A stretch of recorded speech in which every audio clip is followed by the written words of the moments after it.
And did you see Maricopa has Leanne?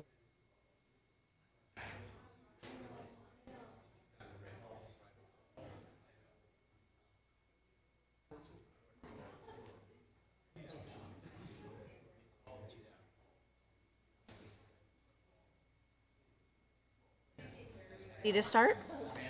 Okay. Okay, everyone, we're going to go ahead and call this study session to order. Good evening, everyone. So we'll go ahead, Larry, if you want to start.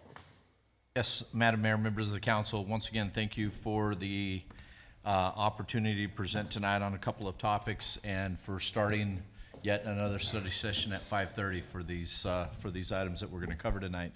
We're going to start with a topic that I'm going to be handing the baton over to Mr. Weaver here in just a second, but it's one on the unsheltered. It's one on city codes related to camping in our parks and potentially expanding from that, and just a bit of an overview. But I guess let me start by letting the council know that this is a study session, so there'll be no official decisions tonight.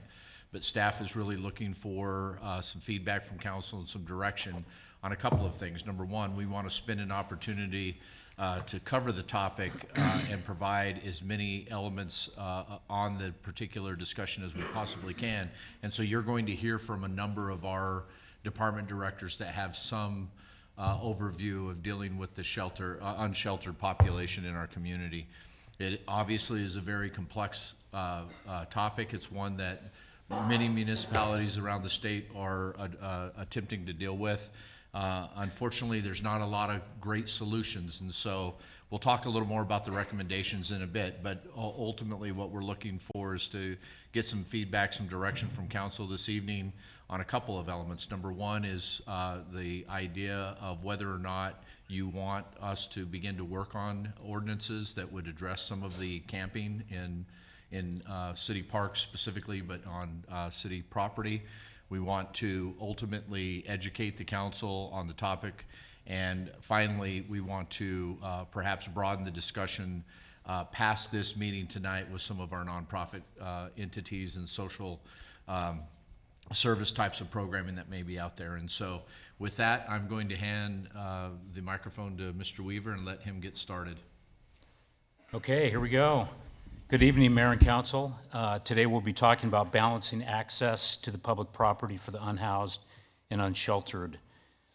Just to start off, the city has received quite a few complaints from our residents about the unsheltered and unhoused. And obviously in our recent survey, that was one of our top priorities that came out of that. These complaints comprise of people wanting to help the unhoused, and then we have people on the other side that are saying we don't want to see them anymore. So probably the biggest complaint we receive is that we cannot use the ramadas in the parks because the unhoused, unsheltered are using them all day, or I'm afraid to use them in the park with my children. And so in these department presentations that we'll be hearing from them, you will see all the call types and volumes that we are receiving. After we receive these, After receiving these complaints, we formed a city task force that we met, and it's made up of the people that will be presenting tonight to try to address this through ordinances and using the recent court rulings. Finally, we're obviously looking for some direction from the city council of how we move forward. So here is kind of the overview of what we're going to do tonight. The list of items. I will start it off with an overview and introduction to current city codes. Brett Wallace, our city attorney, will follow up with a summary of recent court rulings and Prop 312. Then we'll have Danny Gallegos, Community Services Director, and then Paul Tice, Planning and Development Director, representing code enforcement, and Mark McCory, our Chief of Police, to discuss their challenges that they're facing within their department. And then Rob Aldis will end the presentation with what other cities are doing to address similar challenges and some recommendations for a model ordinance that we can consider, or the council can consider. And Stephen, if I can, just add a comment for the council's benefit, because I think it's important. This obviously has been a topic that we as a city have focused on for a number of years, and those of you that have been on the council knew that former Mayor McFarland, along with current Mayor Fitzgibbons and Councilwoman McBride, formed a task force of nonprofits and social service entities, and really anybody that would want to assist in this particular space.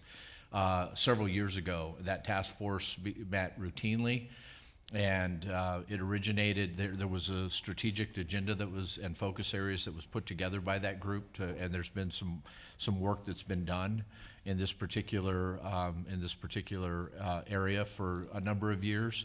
And I think from a coordination, my perspective is, from a coordination perspective, it became a very good vehicle. We finally had a number of organizations speaking to one another and attempting to coordinate efforts, but there's still work that needs to be done, and obviously that may be part of the council's recommendations tonight. But understand that there's been a fair amount of effort that's been placed in this, and I'm sure there may even be a couple of those elements that get introduced by the mayor and council tonight, but wanted to make sure that everybody was aware of that. So from the slide, we currently have 3 types of properties that have different ordinances associated with. So we have public parks, public property, which includes like City Hall, any of our city buildings, right-of-ways, and then the final one is private property. And so I'm going to kind of go through each one of these. Obviously, public parks, you can see the hours of operation for the parks. North Mountain Park is open 24 hours. Dave White is dawn to 11 p.m., and all other parks are 5 a.m. to 11 p.m. So that means that when the parks are closed, there should be no one in them except if the director gives permission. Both the police chief and the director have the authority to close certain areas of the park anytime. The director, park employee, or police have the authority to eject any person from the park in violation of the chapter. What we lack in relation to public parks is the use of the ramadas and the day use and the storage of belongings. Those are the kind of the things that we're lacking in the ordinances related to public parks. So when we move to public property, so that's basically everything else except the parks, like City Hall, city buildings, city property, we're very limited on the enforcement. We have no ordinances related to camping on public property. The only enforcement that we have is if they're breaking the law, and the city has options to remove them or trespass them. We often will use state statutes for littering or polluting. Finally, on private property, it's really in the hands of the property owner. So if they don't want them on there, then they can provide a trespass notice to the police department, and they will trespass them from their property. But if they don't mind it, then they'll just stay there. In addition, our zoning codes have provisions that does not allow people living in tents or makeshift structures. Typically, they don't respond to this type of citation, but sometimes it works to have the property owner remove the tent structure or trespass the unsheltered that are living on the property illegally. So we're going to move on. Brett is now going to talk about the court rulings and Proposition 312. Thanks, Stephen. I know you guys are excited to hear this because the law part is always the most exciting part. But I think it is very relevant when you deal with the question of homelessness or the unhoused. There's been a lot of changes, and I think a lot of us have heard about some of those. But living in the Ninth Circuit, let's just say it's, you always live in interesting times, right? So the first case I want to talk a little bit about is the one that kind of hampered enforcement efforts in the Ninth Circuit for a long time, which is Martin versus Boise. In that case, the plaintiffs, the lawsuit started back in 2009. This is how federal lawsuits go. Started in 2009. And after a homeless shelter in Boise closed, a couple of the plaintiffs were cited for sleeping in public. They, with the ACLU's help, end up filing a claim to say essentially that because they are homeless, they don't have anywhere else to stay, that sleeping in public was a necessity, and as a result, that essentially they were punishing status, and that violated the Eighth Amendment. Now, the Eighth Amendment is actually pretty small, right? But what we kind of know it as the cruel and unusual punishment clause. It actually says excessive bail shall not be required, nor excessive fines imposed, nor cruel and unusual punishments inflicted. That's the whole thing that it says. But of course, with lawyers, we get to expand that out with case after case. But in the Boise case, essentially what happened is the Ninth Circuit, when they got a hold of it, was they said, we think this does violate the cruel and unusual punishment spot as long as there's not adequate shelter space for the unhoused to live in.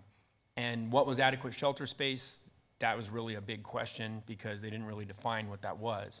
If you just took the number of beds that were available, and Boise argued in their case, they said, look, we have shelter space because we have unused beds, right? So we should be okay. And what the court said is, well, but not all shelter space is even, because since one of them was run through a religious organization, you had to attend services in order to stay there. You had to do some of the things there. And if somebody who was an unhoused didn't want to do that, then the space was not adequate for them. And so the net effect of all of this was that in the Ninth Circuit in particular, we're really hampered in terms of what you could do to try to address homelessness issues, right? And we saw that throughout, I think, the entire western area that the Ninth Circuit includes. It's Arizona, it's Hawaii, it's Oregon and Washington and California. No other circuit, by the way, adopted the same reasoning that the Ninth Circuit did. It was only the Ninth Circuit that adopted that. And a lot of people thought in 2019 that the Supreme Court would hear that to decide whether that was going to be the case. But since the Supreme Court decided not to hear it, they have the ability to just say, hey, we don't accept certiorari, right? That became the lay of the land. And as a result, unsheltered, I think, proliferated in the West because, you had a very difficult time trying to address that. There were a number of what people called Martin injunctions, where a good number of cities, especially in Oregon and California and Washington, had injunctions against them to say you can't enforce your ordinances as they're currently written because you don't have enough shelter beds, right? We did not have any of those, but we also don't have an anti-camping ordinance, right? So we weren't really a target at that point. But even then, it did lead us to a lot of those different things because the question became, is it just sleeping in public, or what else can it be, right? Is it staying after hours in parks? Like, what can you do? How do you address that? And that's been a big problem for a number of years. But you flash forward to 2024, and the Supreme Court decided to take a case out of Grants Pass, Oregon, Grants Pass versus Johnson. And in that case, in a 6-3 decision, they ultimately decided that the Boise versus Martin case was incorrectly decided. And so what that means is it's kind of open season again in terms of what tools you may have in your toolbox, right, in order to try to address the issue with the unhoused. And I think if you read that case, you can see there's some caveats that I want to use, but you read that case and you can sort of see that's what the court was really focused on, was they called it the failed Martin experiment, basically saying, look, this isn't working because all you've really done is take away the ability of the elected officials to try to find some way to address it. We all know that there's no one solution for this problem. And every council may treat it, every board of supervisors may treat it differently in terms of how they want to deal with it. That's, I know, a lot of what we want to find out from you, right? What do you want to do as far as a plan to try to deal with the unhoused? But ultimately that court decided, look, this isn't punishing status, which you can't do. It's really punishing actions, right? But I say that there's some caveats because there are a few things that, while a lot of people thought, hey, this is carte blanche for us to just do whatever we want, you could see even that court said, oh, we're not saying that. We're just saying it doesn't violate the 8th Amendment. But nobody brought this action under the 14th Amendment, which is equal protection under the law, right? That you can't lose your rights without due process of law. And we didn't say that it didn't violate the excessive fines clause if your amounts are too high. And in Grants Pass, it wasn't criminal until you had a number of offenses. So they dealt with it civilly. And then if you violated it again, it was another civil offense. If you violated it again, you got an order to stay out of the public area. And if you violated that, you got trespassed. But you could have 4 violations in Grants Pass prior to the time that you actually faced any criminal time. So we say that only because as we look at ways to try to address this, it's going to be important that we try to limit it in a way that we think it's going to hopefully pass constitutional muster. We don't know what that's going to look like. I can be honest. We don't know what that's going to look like. I know there's cases moving through the Ninth Circuit right now that are taking some of what the dissent said, some of those other things to say, hey, you know, we still think it's status. The dissent essentially said, look, we still think this is just punishing status, because what else are they supposed to do? The court also talked about, and Arizona has one as well, what's known as a necessity defense, where they said, we're not saying that if this was criminal that you would be able to just say it was a necessity because you had no way of not violating the ordinance. And I think the real lesson from that is you see from a number of cities, what they've done is instead of having blanket prohibitions on sleeping anywhere, is that they've tried to find different ways to say, okay, you know, where can you do it, or what hours might you be able to do it? You know, where can't you do it? And in most cases what you see, and I know Rob's gonna talk about this, you know, keeping them off the things where safety matters, right? Or using public property for its proper purpose.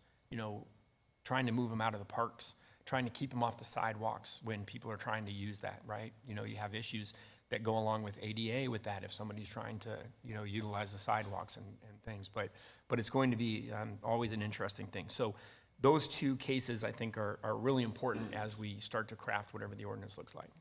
The other piece that was a fun one for all of us, back in the 2024 election, the legislature put a proposition on for us to all consider voting on, known as Proposition 312.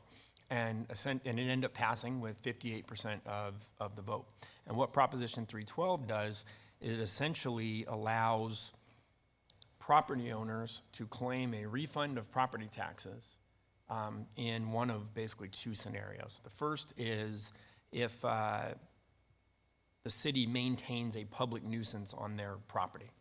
And that really came down to the Phoenix zone case, right? For those people that kind of remember that, Phoenix had essentially allowed in one zone encampments to just proliferate, right? And ultimately the business owners brought a case against them saying, you're maintaining a nuisance. We can't access our property, it's harmful to us.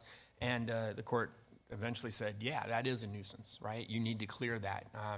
And so this is partially in response to that, to allow those property owners to actually make a claim for refund if we maintain a nuisance. And the second one, probably the more important one that'll get litigated, is it's also true if we fail, if we adopt and follow a policy, pattern, or practice that declines to enforce existing laws. So I know a lot of what you're gonna hear today is going to be, you know, options that we can do, but I know a lot of what we always have to talk about is going to be what those resources look like, because if we do put in an ordinance and then don't enforce it, we open ourselves up to Proposition 312. And just real quick on the way 312 works, essentially if a property owner has documented actual expenses and reasonable expenses because of something that happened on their property. So it can't just be, I'm scared and I put up a security screen at my house and now I want you guys to pay for it, right? But if there's, you know, a homeless encampment on my front lawn, that might be a reasonable expense, and I can make that claim. So they'll essentially make a claim to ADOR, they'll send it over to us. We don't have to accept that claim, but if we do, then the money gets taken out essentially of our tax revenues, because we're already gonna get our property tax, but it'll come out of additional revenues from ADOR. If we don't, then we don't have to pay it, and they have the right to potentially sue us to do that. And like everything when we deal with those, if they win, they get their attorney's fees. If we win, we don't.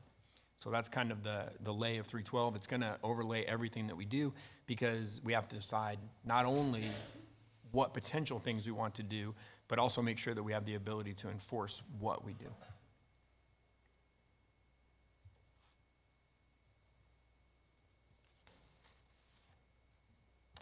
Good evening, Mayor Fitzgibbons, members of the council. I'm going to talk today a little bit about the challenges that are confronted by our different divisions within community services. Oops, wrong way. I'm going to start with the areas of concern that we usually have. There are other parks that we do have concerns, but not nearly what we have at Pert, Elliott, and O'Neill Parks. That's where we find the most issues. But that does include City Hall campus, Dorothy Powell, Cara, and the main library.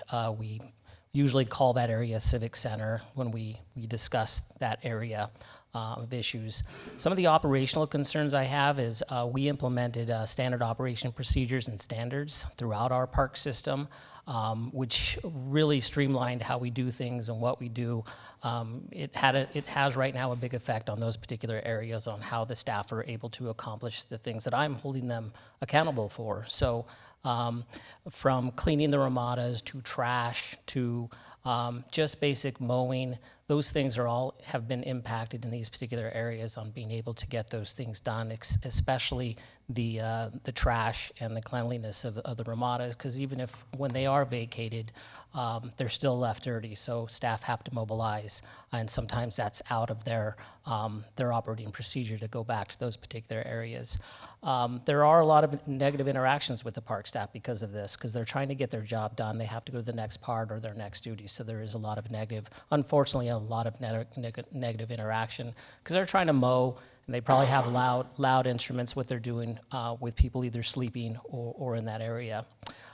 Quite often, they have to clean up trash, bikes, tires, needles, mattresses, tents. Those are all the things that they find quite often. Sometimes they do have to mobilize and clean areas that are left behind and abandoned. When we do have something that's abandoned, we do keep that for at least 48 hours, either at the park or at the park offices, or we keep them there in the caged area behind the library. And sometimes we do have some people that request their things back. Otherwise, we do get rid of it, but we do make sure we keep it for that time.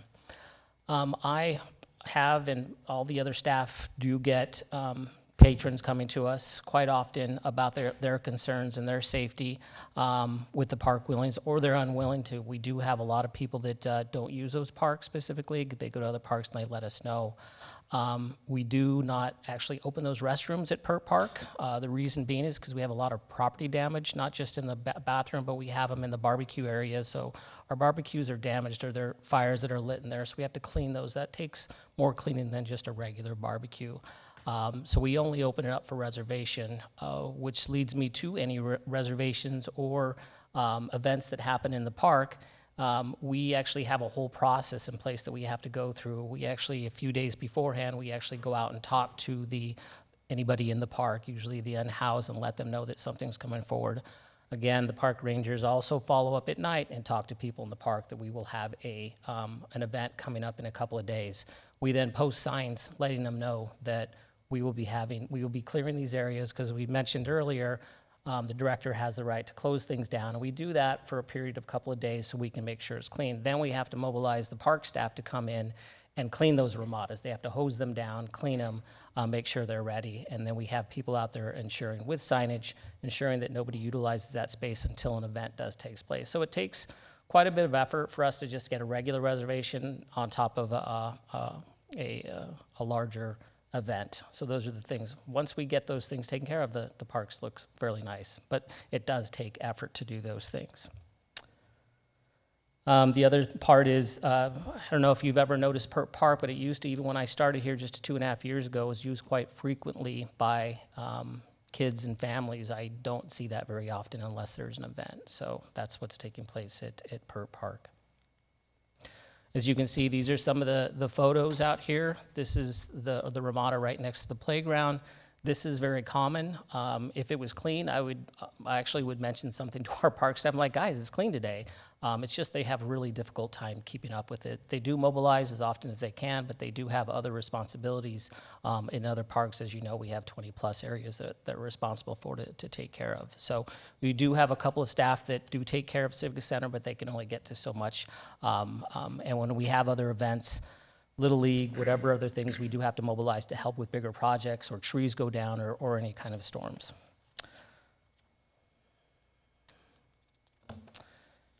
So these are some of the recreation division challenges when I talk about recreation, and I wanted to talk a little bit about the park rangers. I don't know if you're familiar with what they are. They used to be with parks, then they went to the police department. Now they're back in our recreation division. So the park rangers report directly to our sports coordinators.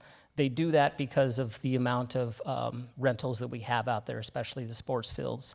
The park rangers' duties are not to enforce. We have the police department for that. They're really ambassadors for the community services department, going out to field rentals, seeing how everything goes, talking to any disputes on who has the field, who has the ramada, making maintenance requests to make sure it's safe in the park. They do go out at night, and quite often they're going out and clearing the parks out, especially Pert Park at 11 o'clock at night. So we do have a park ranger that goes out, clears out. More often than not, people come in after that and occupy the park afterwards.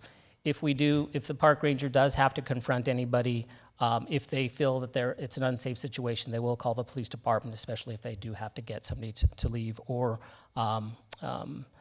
just listen to the ranger. Now, the rangers will not enforce any kind of law. They don't issue tickets, and they don't make arrests. They don't assist the police in any of those particular areas. That's, like I said, they're ambassadors. They are familiar with a lot of the people in the parks, and they do talk to them. They know who they feel safe around, and they know the separate groups of who may have questions or concerns, or they may have concerns with them being requested to leave the park, so they know what kind of resistance they're going to get. So, because they do work with the same people on a daily basis. And that's our park ranger division. So, and it's usually pretty much every night of the week that we work on that. Dorothy Powell division. I guess the biggest one with Dorothy Powell is it is a membership. So inside, we don't have as many issues inside. It's really the outside areas. If you've driven around that area, we get practically on a daily basis the seniors talking to us about their concerns and their safety. They get solicited. There's generally negative interactions with a lot of the seniors entering and exiting the facilities, and they do let us know that quite often. Nearly on a daily basis. So the outside areas where there's more concern, where there's a lot of campsites around the building. I think we had a really big issue a few months ago. The police department helped us with that right next to the building outside, blocking exits next to the parking lot and across the street as well. I don't think people realize that pump station there is still all within the park, and I don't think we knew that at first, but we identified that area. So we did clear that out because it became a nightly campsite. And when we did get the opportunity to clean it, it was actually, I don't know, almost like the whole area was covered with needles. So staff was had to get actually a bulldozer and get a loader in there to get those things removed. Let's see here. Now we do know we've recently got some cameras installed at Dorothy Powell, and there is illegal activity that does happen after hours at the entrance to the building. So staff are aware of that, and they do have some concerns about those things. So that's Dorothy Powell. Library division is a little bit different as far as how they operate. There's not a membership, as you all know. Anybody can go in the library, and everybody is welcome into the library. We provide that space for them. Quite often in the summer, they come in and cool off. Anybody that comes out, for the most part, anybody that comes out understands the rules. They obey the rules. They come in to use the Wi-Fi, find jobs, get on the computer, read, or sometimes we have literally people sitting there for hours and hours on end. As long as they're staying to themselves and behaving, there is no issue with that. Staff are trained in de-escalation situations. The amount of the volume, they don't necessarily feel comfortable going to the bathroom because we do find people bathing quite often or doing things in the bathroom that are not appropriate. So there are times when staff don't feel comfortable doing that as well. But we do have hygiene kits, blankets, water for people, especially during the summer when people are in need. So we do assist in those things. Really the issues are outside of the library after closing, but during closing. So the trash, I've actually gone out and cleared out sleeping bags that are sitting on the side.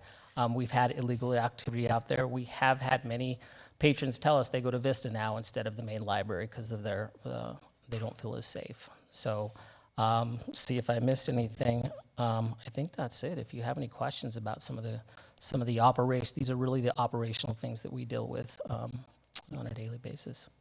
Yes, sir. You mentioned Vista. Do they have any stronger or tighter rules because they're on a school campus? No, not necessarily. They're pretty much the same. You just can't enter through the school or exit. The students can't come in through that side door, so everybody has to use the front door. So everything's pretty much the same. Okay.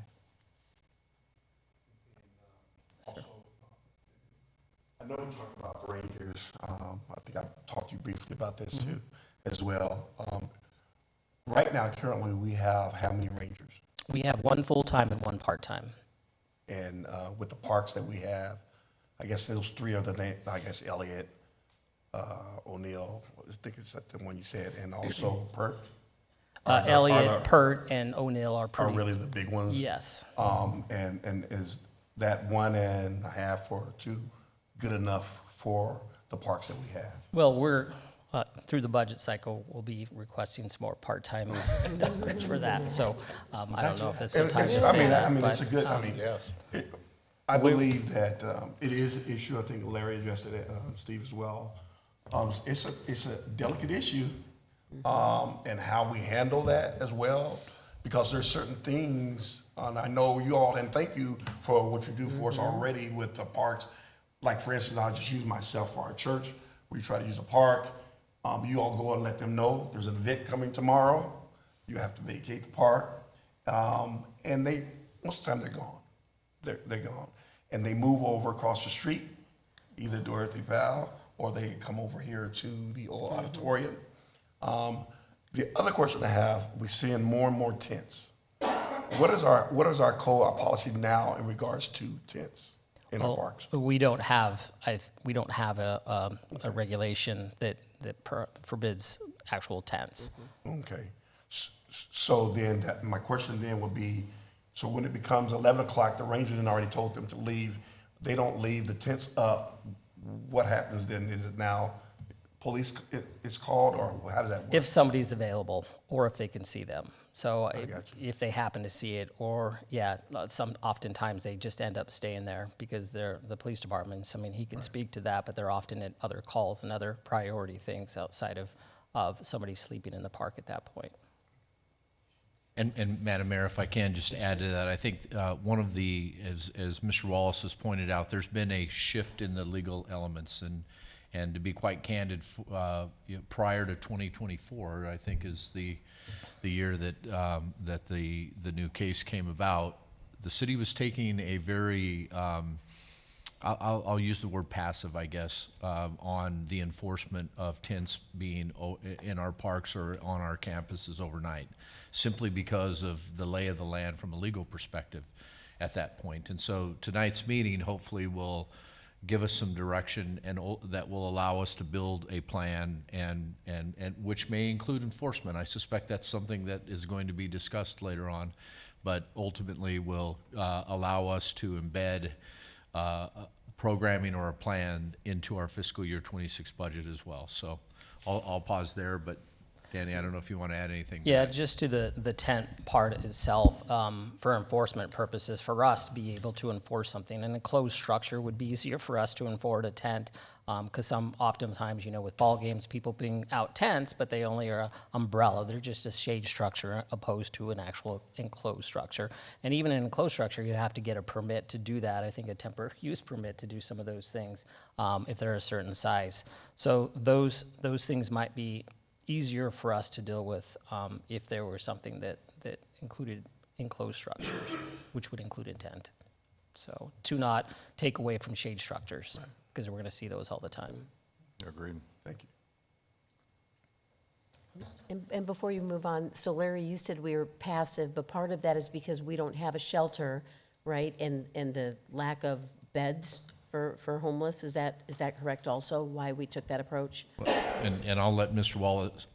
Wallace correct me. Our understanding of the initial case law was ultimately that if you did not have shelter space, that it became more difficult to enforce the unsheltered camping, if you will. And Right. so we elected to, when I say passive, as you'll hear tonight, we're constantly working on this topic. So I can't say that we're not allocating resources, and you'll hear a little more about some of the caseload here in a second.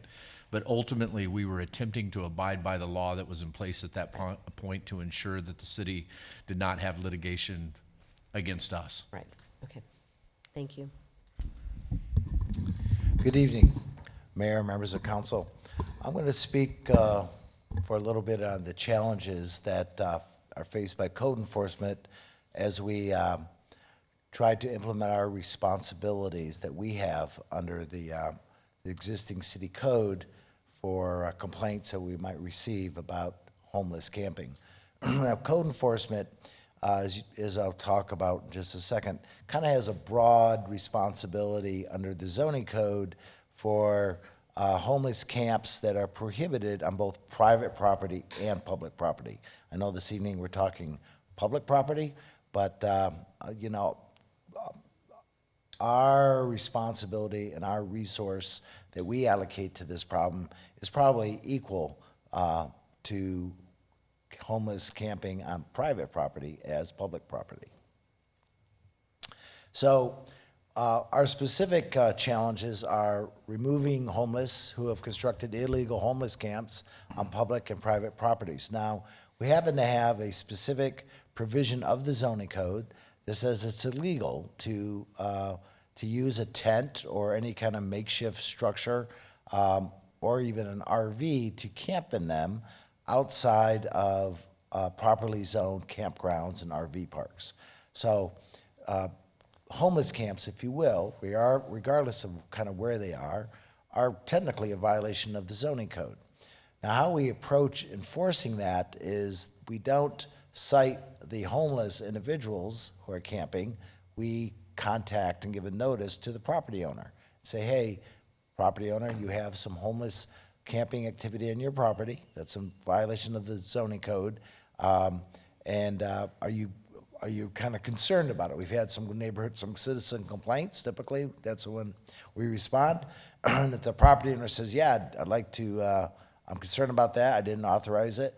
And so what we do is we work with the property owner to file what's known as a trespass letter that says that the police have the ability to enforce trespass laws against persons who are unauthorized on their property. And I'm sure the chief of police is going to talk a little bit about that process. But that's kind of how we initially get involved. I could tell you that we're not that proactive in responding to homeless camps unless we receive complaints. Simply because we know that as we address it, the problem is just going to move to another property. And it's like a balloon, you know, you squeeze it one place, it's going to pop out somewhere else. But once we go through that process and the homeless have vacated properties, we clean them because, as you're going to see in some slides I'm about to show you, a lot of items are left behind. And then, of course, there's staff time involved in that, and then vendor costs, because typically when we clean these properties, we do hire an outside vendor to do that. You know, I tried to quantify a little bit the costs that we've incurred in dealing with this issue, and it's significant. I don't have solid figures for you, but I'm going to tell you it's in the neighborhood of $100,000 a year between staff time and vendor time from my work group. The other thing that is problematic is as we remove these items that have been left behind by homeless in these camps, abandoned property, if you will, is which can we dispose of and which do we have to store? What has value? And the city attorney advises that we need to use some discretion on that and actually store the things that actually we think have value. Which we do, and we store them for around 30 days, and if they want to retrieve them, they get to come and retrieve them. We probably don't have as formal of a process as we should have in terms of inventorying what we dispose of and what we keep, but there's a lot of material. and I'll share with you some photos here of some examples of some properties with homeless camps, specifically on city-owned properties. I think all the slides are of city-owned properties. So this is on the south side by our Casa Grande Hotel. You can see there, we had a number of homeless individuals basically living on the sidewalk. Eventually, we moved them off the sidewalk, and they moved into that vacant lot across the street that we also own. And so that's where they ended up. You can see kind of the pile of debris in the middle of that lot. So this group was pretty good to work with, and they were cooperative. And eventually, they moved somewhere else. I'm not sure where, and we cleaned whatever they had left behind. This is, there's a little tent by our Shaughnessy house. It's on a city lot. And then to the right side, same area, you can see the kind of stuff that's left behind that we have to deal with as abandoned property and figure out what goes to the landfill and what gets stored as valuable possessions. This is an example of some camping that's kind of like on a little city out parcel adjacent to an alley, actually pretty close to the library, just south of the library, with homeless individuals who were camping there. So this one is probably kind of, it's problematic because I'm not going to cite the city to say, hey, city, you got homeless living on your property, and I don't know what the legal aspect of the city trespassing people, so that's kind of what we're here tonight to talk about, but this certainly occurs on city-owned property. Here's something very close on the city campus, right there by the auditorium, and as you probably are aware, we had some homeless that were camping in the patio area of Building B for a while. We actually, built a wrought iron fence to move that activity, and there's the Ramada that Danny showed you earlier. And even one night I was leaving my office, and right outside the development center door, there's a bench, and there's somebody just sleeping on that bench for the evening. This again is some city property, and just gives you an example of the kind of material that is left behind. Either they're gone for the they've left for the day or the evening. It's kind of hard to say. Sometimes we have had persons in city parks that kind of just pack up their stuff in the in the morning because they've got to sleep there in the evening because we didn't catch them, and then they might come back in the evening afterwards. Again, just some examples of the kinds of materials that we routinely find in homeless camps and abandoned property. So that kind of gives you an example of the situations that code enforcement deals with on a pretty regular basis.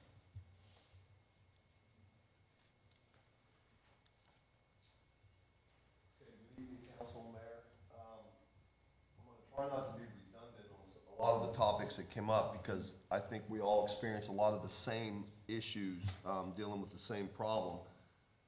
We do. Hey, Mark, can you put your mic down? There we go.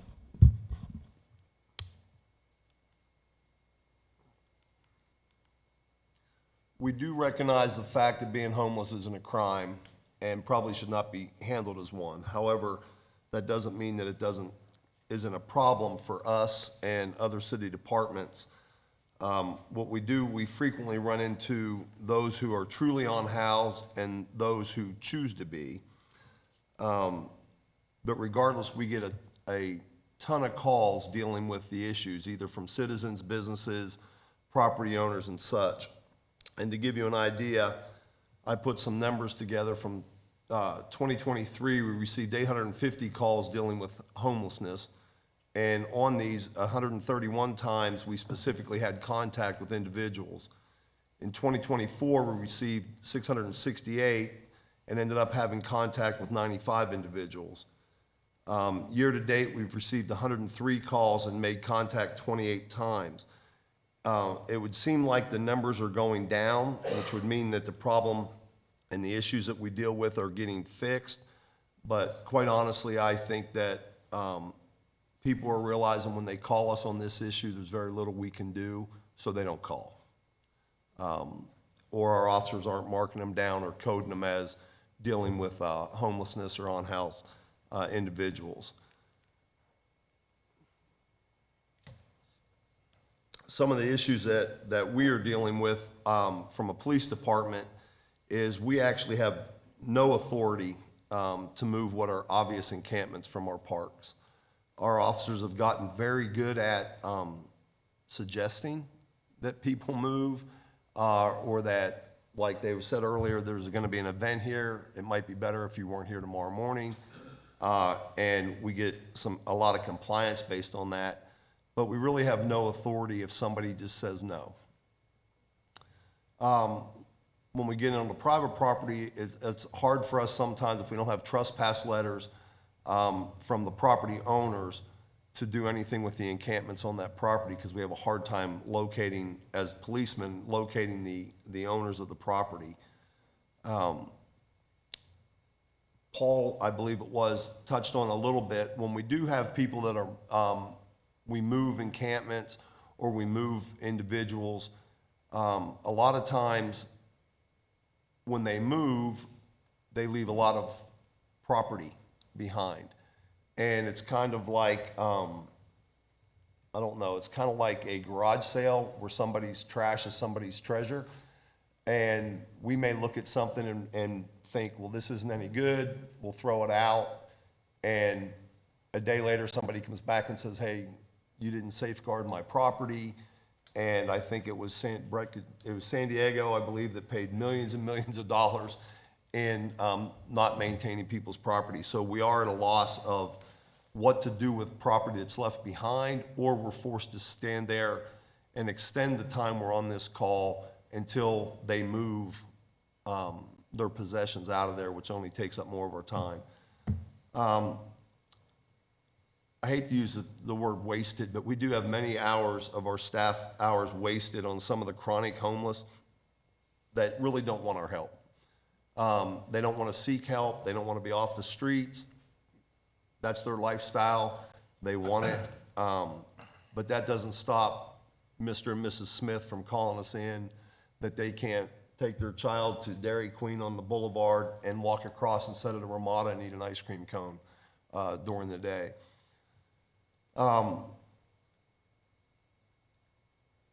And these, I should say, these challenges that I put down, I put this out to my people.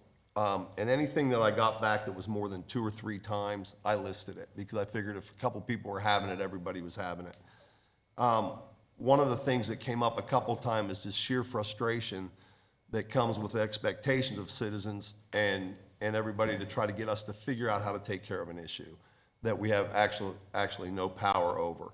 And I think what our officers don't like to do, most of them want to be fixers, and it's hard to deal with somebody and take that pushback when they call you about something that's obviously an eyesore. It may be a health hazard or whatever, and we literally have to tell them, I can ask them to leave, but there's really nothing I can do. I'm powerless to do anything of it. The Ramada calls, we get them too, where everybody's congregated in one Ramada for the full day with all their property, prohibits other people from using it. We get calls on that. How long can they stay there? That kind of stuff. And again, we tell them, you know, there's nothing I can do or we can do to move that. We do get a lot of the sidewalks blocked by shopping carts, panhandling, and things like that, filled with possessions. We do tell them to move to give access to the sidewalk, but there's been several times when they've left their shopping carts and items behind, and we don't know what to do with it. We don't know how long it is until it's actually quote unquote abandoned, where we can take it, or if they're going to come back in a couple minutes and pick up the property, but we've already loaded it up and taken it somewhere. Business owners, we get those calls frequently. They want people to move away from their business that are panhandling or bothering their clientele. We run into an issue that we can enforce aggressive panhandling. but that's awful difficult to approve for our officers. And I'm not saying we haven't done that since I've been here, but I can't remember a specific case where we've actually charged somebody with aggressive panhandling. Paul and Danny both touched on the fact that the sheer accumulation of trash, waste, old furniture, and litter left in the area where these encampments have been left behind when we ask people to move. I guess fortunately for us, that's Paul's issue, that Paul's people have to come in and deal with, but we're still the ones on the call that have to explain to people why that's gonna be there until we can get somebody out there to get it. We've talked to a lot of people in our neighborhood meetings. We talked to them at our, the meeting we had at the rec center recently about homelessness and the unhoused issues. And what we do ask people to do from our perspective is don't give them money. And there's agencies and there's organizations that will take care of the basic human needs, and we encourage people to donate to those. We don't tell them specifically which ones to donate to, obviously, but we're asking them, please don't give them money. And don't give them food. There's organizations that will do that. I think, and this sounds kind of woe is us, but the general idea that homelessness is a police problem to handle, I think it's frustrating for our men and women every day. I would think that, in my own view, I think the general idea is the homelessness issue in our city is the police problem and code enforcement's a problem. But it goes way deeper than that, as far as I'm concerned. What can be done to assist us for doing our job? I do think an anti-camping ordinance in city parks or city property would give us at least a little bit of teeth to go over and actually enforce something, and maybe tie in something in there addressing abandoned property on city property after a certain amount of time, and tie that in with the anti-camping ordinance. I know, Mayor, you and I talked about what is the punishment for not following that. And I think we both agreed that day, we don't know. You can't, and Brett brought it up, you charge somebody with no money $600 for a citation, and we're just gonna arrest them and whenever it turns to a warrant, right? But I don't know what city court would do as far as tying things into seeking help or something like that, or seeking some sort of assistance to get a life change. But regardless of what we decide that the circumstances end up being, if they don't comply, we feel that we at least need to do something to give ourselves a little bit of teeth, so to speak, so we're not trying to negotiate an exit. Tighter rules concerning how long one person can occupy a ramada, or require, and I don't know, Danny, if they do or not now, require a permit for anytime use for the ramada. They don't have a permit, they gotta leave. They have a permit, you got a permit for 4 hours. You don't have a permit for 24 hours. Angel Leos brought up the fact of, the signage that was meant to deter giving money to panhandlers, and possibly maybe a social media campaign asking people who want to help to donate to recognized agencies that assist the homeless, rather than giving cash directly or goods directly. That a lot of times I feel that's just only enabling the issue and keeping them in that lifestyle. What I didn't have on here is we work closely with, as you all know, I hope, that the homeless outreach partners with Community Bridges and Horizon, CG Helps, our own Casa Grande Police Foundation, to try to help those that want to get help, that want to turn their lives around, that want to make changes, but there's an equal number, or even maybe a greater number, that don't want to. And I think they're the ones that an anti-camping ordinance in our city parks or in our public areas, I think they're the ones that we deal with. They're the ones that helps us deal with, that it's okay, that's your choice, but we have 68,000 other people in this city that have a right to have access to this, and your choice is your choice, but we need to have some kind of mechanism in place to move those individuals along, I think. Madam Mayor, members of the council, if I can, you've had an opportunity to get a glimpse into the departments that likely deal with the topic more than any other. Obviously, every one of our departments have some role or have some interface on the topic. But a couple of points I want to make before I let Rob begin to outline some of the programming that may have worked in other cities, because I think that's important to all of you tonight. You've heard a couple, and I'm going to be re-emphasizing a couple of these topics. As I started out this evening, obviously this is a complex topic. I don't envision that we're going to solve this issue this evening. And I had used the word passive, maybe the wrong word, a bit ago, but ultimately, as you can hear, we've attempted to navigate within the current laws, within the current rules that have been made nationally in many cases, sometimes on the western states, to try to deal with this. But we receive, and I know all of you likely do as well, receive calls on a regular basis related to this circumstance. But the chief made a very important statement early on, and we typically use this when we receive those. It's not illegal to be unsheltered. Right? Many of these individuals just find themselves at an unfortunate time of their lives, and as Stephen has pointed out, this is a balancing act.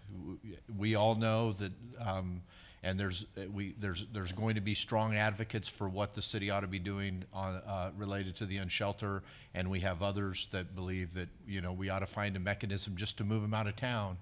And but again, it is a very fine balance on that front. I do want to give some context to the mayor and council, at least from our point in time counts, because I think that's important for everybody to know. It is an effort that's done annually to ultimately attempt to quantify the number of unsheltered that are living, particularly the chronic homeless issue in the community. For the past 8 years, we've averaged about 100 individuals that we have been able to meet with. In calendar year 2024, we had 124 individuals that participated in the count, and this year we had 84. I don't want that number to mislead anybody, because we believe that's low. There were a couple of situations that probably had in excess of 10 plus individuals that found themselves in these circumstances that could not be counted for a variety of reasons, or elected not to be counted. So, intuitively, I would say that we're probably very similar to the number that we've seen in the past. And as we all know, I mean, Casa Grande is a bit different than other Pinal municipalities in the sense that we have a number of service providers that are operating in the community in a variety of fashions. But I will say this, that there's very little funding made available for this particular issue that we're facing nationally. Casa Grande is not eligible for any monies for shelters, and we have allocated some of our community development block money to address this topic the last several years.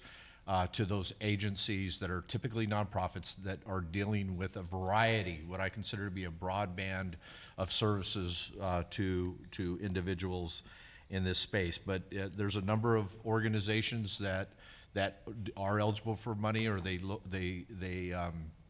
rely very heavily on donations and the like to provide services for individuals, and I think that that really was the alignment of the goal that we established 7 years ago, which was to build the task force.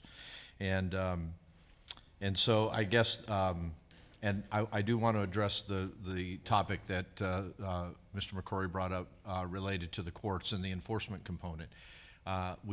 Stephen had a chance to talk to to Deani Juarez today, Judge Juarez, about this.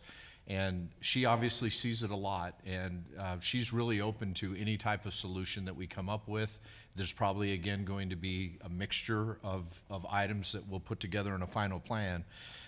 She typically is sending them back to these nonprofits that I just spoke about, right? Hoping that they're going to be able to find some level of assistance with that. And so I just wanted to kind of provide a bit of a global overview, and as you heard individually from these departments, and I'll turn it over to Stephen and Rob to talk a little bit about what we have found other cities doing. Good evening, Mayor and Council. After all the city departments that are involved all identified the different issues that the different departments were facing, we took a look, as was mentioned, at what other cities are doing to address this issue. And the first thing we found is that, surprise, homelessness is not a Casa Grande issue. It is a statewide issue. Cities across the state are grappling with how to approach this. But we took a look at, in the wake of the new Supreme Court ruling that really, as Mr. Wallace talked about, opened up cities' ability to address these issues. A number of cities have added prohibitions to their code in the following areas. You can see the towns over, and the cities or towns on the far left of this table. And all of these cities or towns have adopted something in their code prohibiting camping or sleeping on public property. Now, there's some variance within this. For instance, Mesa only banned sleeping or camping within parks, whereas other cities such as Gilbert said any city right-of-way you can't lie down for or sit for extended periods of time, where there's kind of a little bit of a range, but the vast majority, all of these cities have prohibitions against camping and sleeping on public property. The vast majority have also had prohibitions added against the laying down of bedding, starting a fire, cooking. These are categorized as camping-related or camping-like activities. Also, a vast majority have prohibited the using of tents or shelters on public properties. Some have prohibited sleeping or camping within 500 feet of a school, park, or daycare. And the vast majority, almost all of them, have prohibited storing personal belongings, like was talked about by the directors, of having a lot of items and objects on that public property and prohibiting that. And then a few have also prohibited the washing of bodies or belongings in fountains, splash pads, other public accessed waterways. And moving on, there are a couple other items that were included in some of the city's codes. There are two specifically I want to touch on. First, as was talked about earlier, some of these cities, you see Queen Creek, Buckeye, Peoria, and Mesa, included specific language within their codes authorizing city employees to, whatever the policy might be, a certain number of hours to confiscate abandoned property. That's something that could be explored. And then having some amount of a holding period before disposing of them. And then also the violations, in large part, it was split between either a Class 1 or Class 3 misdemeanor, with Class 1 being the more severe misdemeanor. And those are the two items I wanted to touch on here. So with all this backdrop for what the other cities are doing, the following items here are a summation of what a lot of other cities are doing, and these could be considered for potential ordinance to address this issue here in Casa Grande. First, adding a prohibition against sleeping or camping on public property without approval. Second would be prohibiting camping-related activities without approval. Prohibiting sleeping or camping within 500 feet of a school, daycare, or park. Prohibiting the unattended storing of belongings on public property. Limiting the amount of time that people can stay at ramadas without a reservation. So say, 2 hours or 4 hours, no reservations needed, but beyond that, a reservation would be required. Penalizing violators of this ordinance with, as was talked about, could be a variety of different things, but as Chief McCrory talked about, having some element of teeth in there, so maybe leading up to a Class 3 misdemeanor. And then lastly, authorizing staff to confiscate property that's left unattended for a certain period of time, and then having some element of a waiting period before disposing of that property, so it could be claimed if any owners of that property would like to. And so again, that is a list of the different aspects that could be considered in an ordinance to be able to help address the issues that have been referenced tonight. And at this point, staff's looking for mayor and council's feedback and a direction about where the mayor and council would like to approach this issue from. And I'm also happy to answer any questions. Okay. Questions, comments? Well, I got to tell you, I like the model ordinance just right off the gate. To give the chief some some teeth, and he, I mean, we don't want our kids camping on public properties and stuff and staying out all night, whether they're homeless or not. I mean, it could be a bunch of teenagers out there having a bonfire or something. We don't want that on public property either. So, I mean, that would give them some teeth on that as well. Matt? You can see how complicated of an issue this is. Very complicated. Like almost every department in the city is addressing it in one way or another, so there's no easy solution. And Rob thinks it's not a Casa Grande problem. It's not even an Arizona problem. It's a U.S. problem, you know. And it's very delicate. And I going to the meet and greet night we had, you know, a lot of people brought it up, and I hear everything from build shelters to get them out of town, you know, and I don't think either one of, you know, we got to find what's going to work for us. You know, I get calls, I'm sure all of you, I get calls from business owners every week, lots of days. Hey, they're making a mess in front of my property. They're going to the bathroom in front of my property. Downtown is like they're scaring off patrons. What can you do to help us? And, you know, we said we don't really have a real anything right now to do it. But you know, like the police chief said, is maybe the camping one's a good place to start too. And then the Ramadas, I know that whenever you want to have an event at a Ramada, you've got to, you know, we have a reservation system that you can use, that anyone can use, right, Danny, to reserve a Ramada. So that's another thing that we can use. I like how you spelled it out in there, Rob, in the type, you know, in the things in the model ordinance is a good place to start, especially like Sean said with the camping. I mean, I think that's really. It could be anybody, not Yeah. necessarily homeless. We Yeah, could it's utilize that anybody. for a No, lot of things. That's where we need to start. And even Tempe, who's a very, you know, welcoming city, they just passed one where you can't hand out food in parks to people, you know, I mean, because they were having that problem as well. And I've talked to friends, one of my good friends used to lease commercial property in downtown Portland, and he's out of a job because no one will lease property down there anymore because of all the homeless problems they have down there, among other things.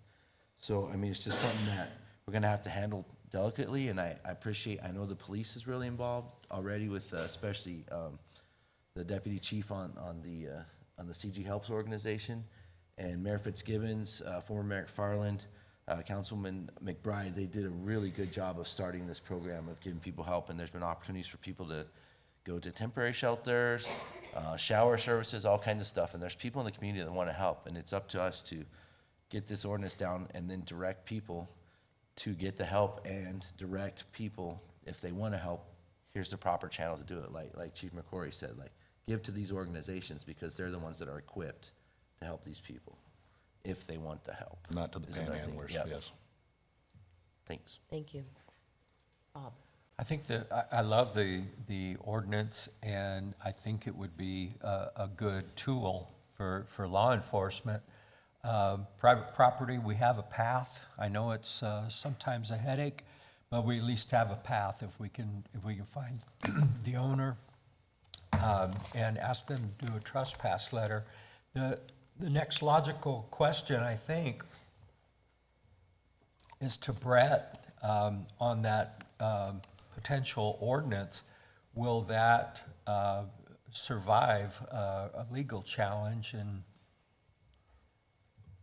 I think it's worth taking a chance and see what happens. I'll give you my favorite answer, which is it depends. Right? But I do think the idea is to, you know, to try to craft it in a manner to put us in the best position to do that. And a lot of what we're talking about is sort of reasonable time, place, and manner, you know, restrictions. So as we go further and we start to do a draft of the ordinance, we'll have the opportunity, obviously, to have you know, a lot more discussion about it. But that is the goal, right, is to make sure that it is going to be something that is going to be able to be enforced when necessary, right? And to be, you know, to meet constitutional muster, which is certainly going to be our plan, however we decide to draft that. And many of the things are going to be okay.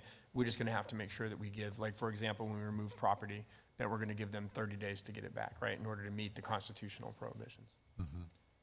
Thank you. And Madam Mayor, if I can just add, not necessarily from the legal perspective, but I do want the council to know that, at least in my mind, and I know that Mayor Fitzgibbons and I had a dialogue today a little bit about the topic this evening, we would envision that if the ordinance is the path that we're going to take, that we would bring some of our stakeholders that are the nonprofits in, that see the other side of this, and to ultimately look for some of their feedback as we continue to draft an ordinance that ultimately will work best in Casa Grande.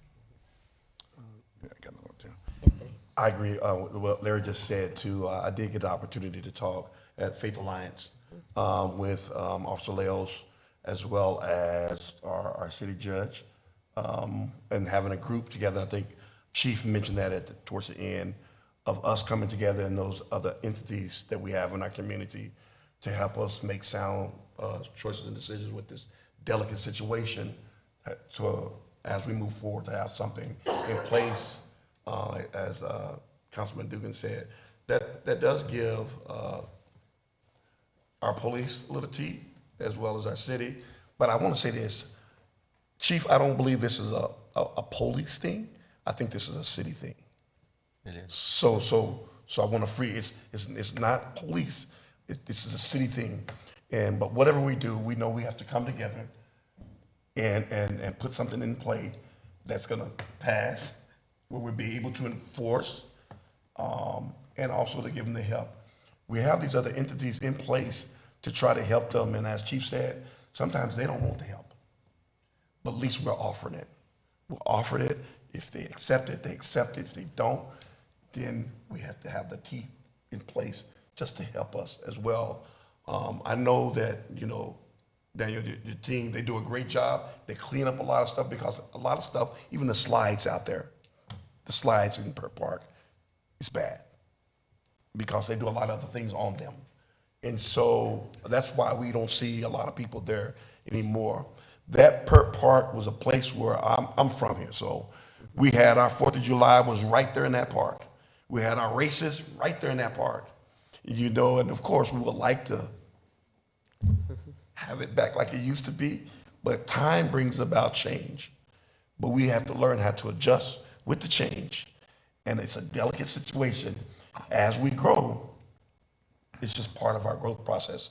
But we have to come up with a game plan that we all can be happy and pleased with the results. Any other comments? No, I was just going to say that it's obvious we have a problem that we need to get addressed. I think this ordinance is a good starting point, trying to get it solved.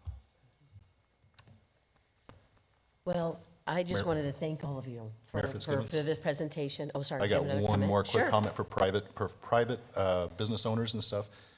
Maybe they got someone panhandling out in front of their business. Is there a soliciting ordinance or something like that they could have someone moved for soliciting, not necessarily panhandling, aggressive panhandling, like you said? Or, because if they're on the street, that's one thing. But if they're right in front of their business or disrupting their customer base that's coming through their doors, is there a soliciting thing that's on the books, or no? I think, as the chief noted, what Arizona has to try to pass constitutional muster. Yeah. We talked about like the 8th Amendment today, we talked about the 14th Amendment, but the Supreme Court has also found a First Amendment right to solicit. Or loitering, I should say. Yeah, Loitering. well, and loitering is really difficult because those are almost always void for vagueness, right? So, I think a lot of times you try to push for those things, but, the courts have kind of really, taken a hard look at those because they say that it's hard to say like what you're actually trying to prescribe, right? Can a customer loiter around in front of your business? Sure, right? Can I, if I'm not buying anything? That's always the problem. There is an aggressive solicitation statute, which the chief had mentioned, and to try to meet constitutional muster, it has certain things in there. It makes solicitation illegal, I think, within 15 feet of like a bank or an ATM, unless you have the permission to be there. It makes physical touching while soliciting, a crime. And it also does make it, a crime if you continue to solicit after you've made a clear indication that you want that to stop. But that's really the piece of it, right? We do have another ordinance that we passed many, many years ago, which was really a median safety ordinance to try to keep the panhandlers out of there because of the safety issues. But panhandling and you can't just loitering, call for right, trespassing or anything like that. It's not not if it's a generally public spot. on the public spaces, right? The use of public spaces is for the public, and Well, I the mean, Supreme more Court has been public there. for a business on the private type properties. That's Yeah. if it's a public business, it's open to the public. You can't limit. It's real difficult, right? Because as soon as you start telling certain people they're not allowed in your business, Yeah, we went through a whole period of civil rights to try to make sure that we, I'm just questioning didn't that do for, Yeah. for business owners that know so they know what their powers are. what And we they can always look at those depending, right? But generally speaking, people who are just sort of loitering, right? When I was growing up here, that's all we had to do in some spots, right? That's right, that's right. We would cruise and they put an ordinance that said we couldn't go around, like, the cops would stop us if we went more than twice past the same spot. So we always had to stop at the mall for a little while. Right.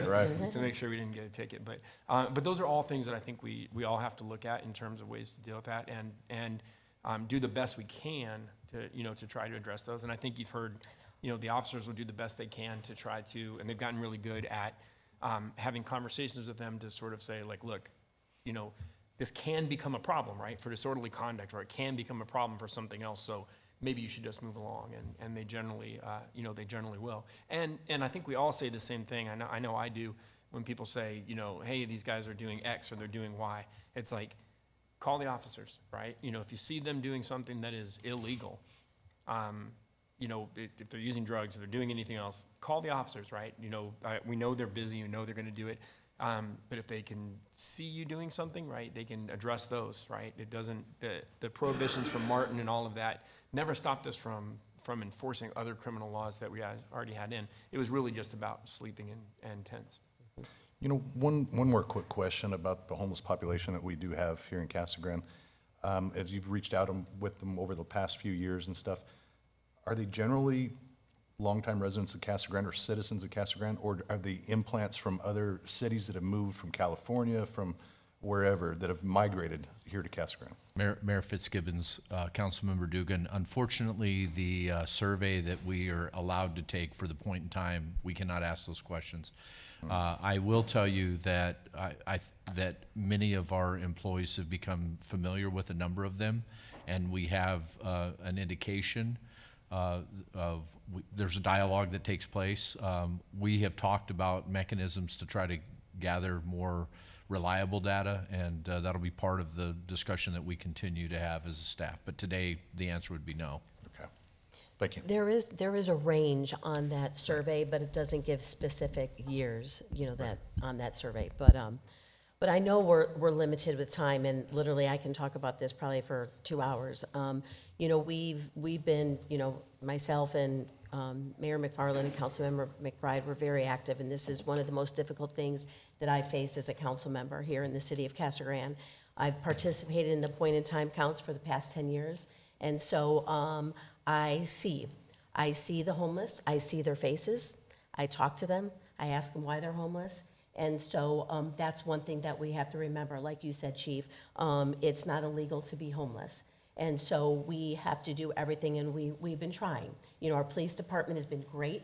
We are complimented year after year when we're in the CG Helps Homeless Coalition meetings with people that have their agencies throughout the state, and particularly Pinal County, of how great our police department is dealing with the homeless and, humanizing them and trying to work with them and get them help. And so, we tried our overnight homeless shelter with the churches, and, unfortunately, we were struggling to get people to come in and follow the rules. And like all of our staff have mentioned here tonight, there are some that want help, and there's some that don't. And there's some that have major mental health issues. And so we know that, and when you go out and do this homeless count, you see it. So my concern moving forward is the chief and I had discussions, and Larry and I have had discussions, and I do understand the need to have this ordinance in place. I get it, because I get the calls from businesses, people that can't use the parks, but then I also get a hand-delivered letter to me today from a woman that I went to high school with that was embarrassed to tell me that she's homeless, living in her car, and she gets kicked out of the park because she can't stay in the park. And so this is someone that's trying. She gets, under $1,000 a month, and she can't afford a home. She has nowhere to go. She has a disability. She was very aware with the different services, but, has disabilities. So I just think that, and when Larry and I talked today, I was hoping that we could, get those key stakeholders together that have the CBIs, the community bridges, CARA, those agencies to make sure they're on board with this ordinance, and we can work with the police, the court, and, you know, the city on how we can move forward. I'm just worried about enforcement, because if we're gonna be, you know, enforcing this, and they're gonna get tickets, and then they're gonna go to jail, and then they're, like you said, Paul, with the balloon, when you press on the balloon, where's that air gonna go? Where's that air gonna go? Where are the people gonna go? They're here. And there are a lot of longtime people, Sean. I mean, these encampments, when you go, and there are people that are working and living in these encampments too. So I know it's a complicated issue. We knew we weren't gonna solve it tonight, but I'm glad we at least are starting this dialogue, getting the idea, you know, from the council of what you guys wanna do, and staff, and helping the police department. I know it's frustrating for them. So I just think this the model ordinance to me was a little aggressive, just because it has everything in it, if that's what you were saying, all of this, where, you know, when you look at some of the other cities, a lot of these cities aren't as rural as we are. So if you live in Gilbert, you can go over to Chandler, and they have overnight, you know, they have the iHelp program, they have the services, they have the car, you know, they have different agencies, just like a lot of these cities are connected, where we're not. You know, we're in Pinal County. And so people don't have anywhere else to go here in Casa Grande. Where some of these other cities, they can maybe hop over to another city and get services, some type of shelter, something with their churches. So I just think this model, including everything, I would want to look at. But, so I don't know, Larry, as far as moving forward, I don't know. I know we talked about getting the stakeholders together, and then I don't know where you want to go from here, though. Well, I think from our perspective, I think it would be, we can do, you make a very good point related to some of the cities on that particular, and I guess just a point of clarification, that is not a model ordinance that Arizona is following. There may be a lot of similarities from city to city because they found some things that work in certain cities.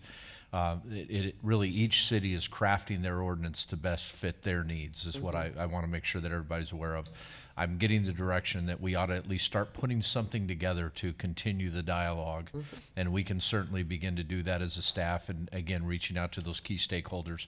I think their input will be valuable to us as we navigate, and we may even broaden that a little bit more. I'll have a discussion with Stephen and Rob tomorrow to look at some of those cities that ultimately serve as the service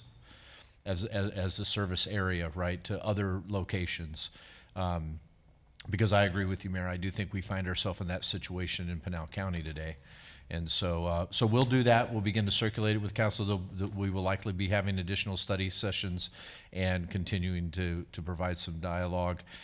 Staff will be working on a couple of alternatives from a resource perspective, you know, based on this direction that we'll attempt to articulate in our fiscal year 26 budget. So all of you understand that.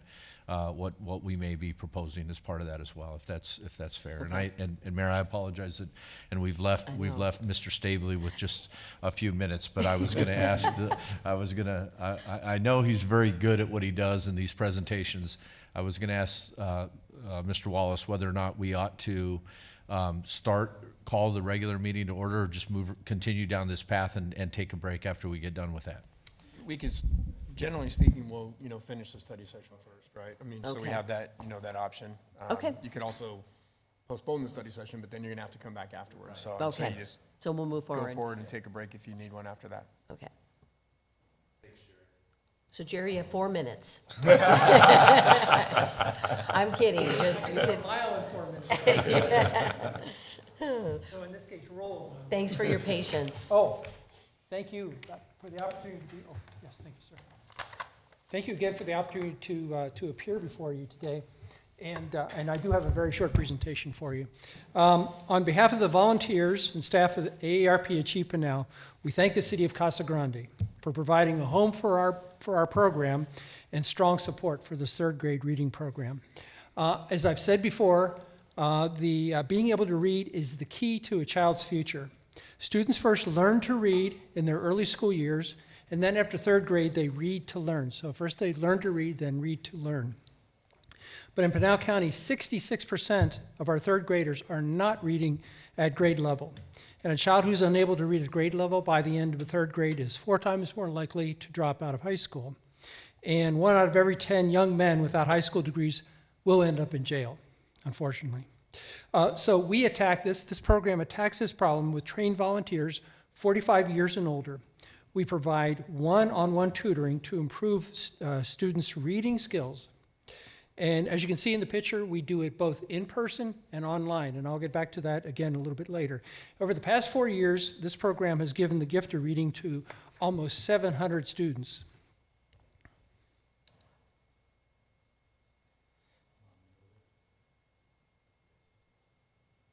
Is it just, there we go.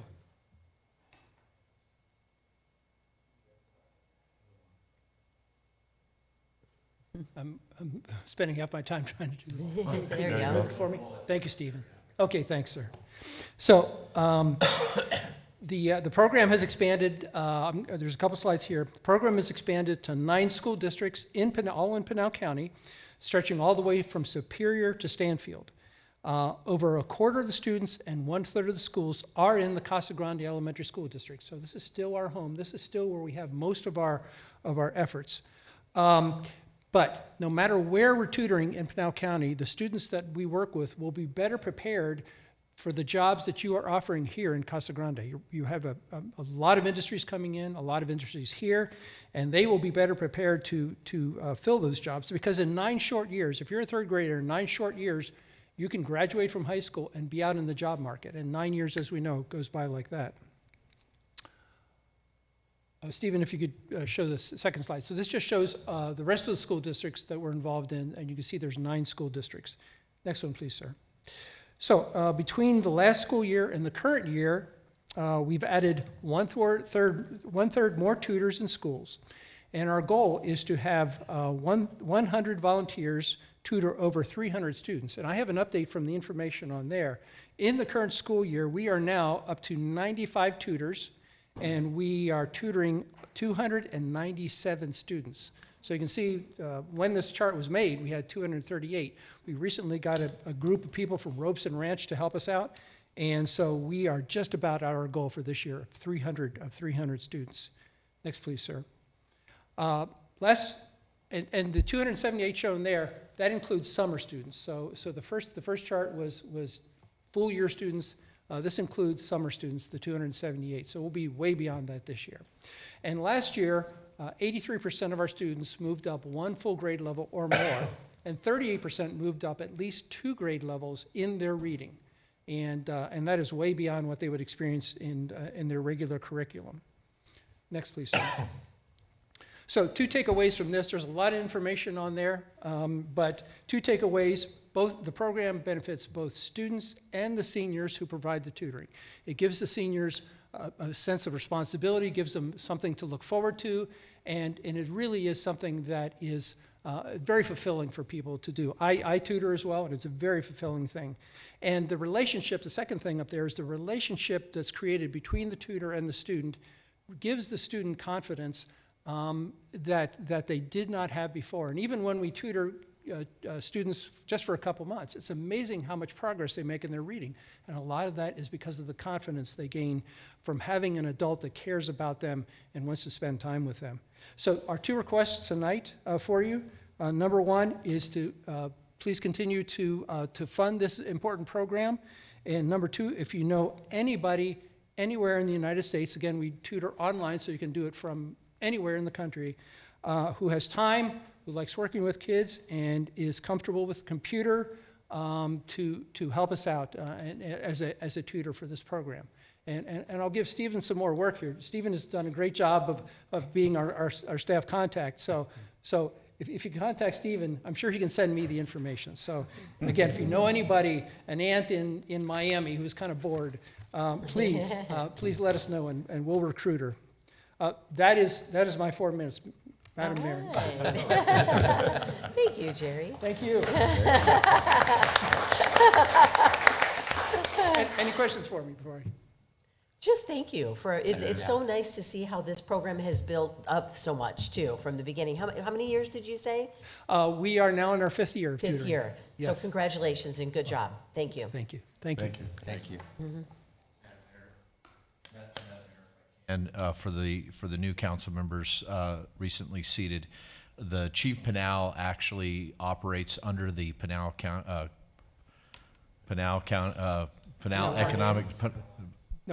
No, Cardiff, Pinal Alliance for. Pinal Alliance. Economic Growth. Yeah, Yes. the Pinal Alliance for Economic Development, thank you, as an arm under the Cardiff, right? Yes, Which is the nonprofit. So it's just one of the elements that they actually provide, but certainly been a fantastic program for our community, and now they're broadening to the county. And you've already thanked Jerry, but he certainly is the mastermind behind this. So. And ultimately, we do fund both programs as part of our budget, and you'll see that in April as well. So Jerry, thank you for your time today. Thank you, sir. Thank you, Jerry. Thanks. So do we, we'll go ahead and close the study session then, and then do we need a break? Does anyone need a break, or are you guys ready to move forward? A quick break. Need a break? Yeah. Okay, Break. 5 Just minutes? 5 minutes. 5-minute break.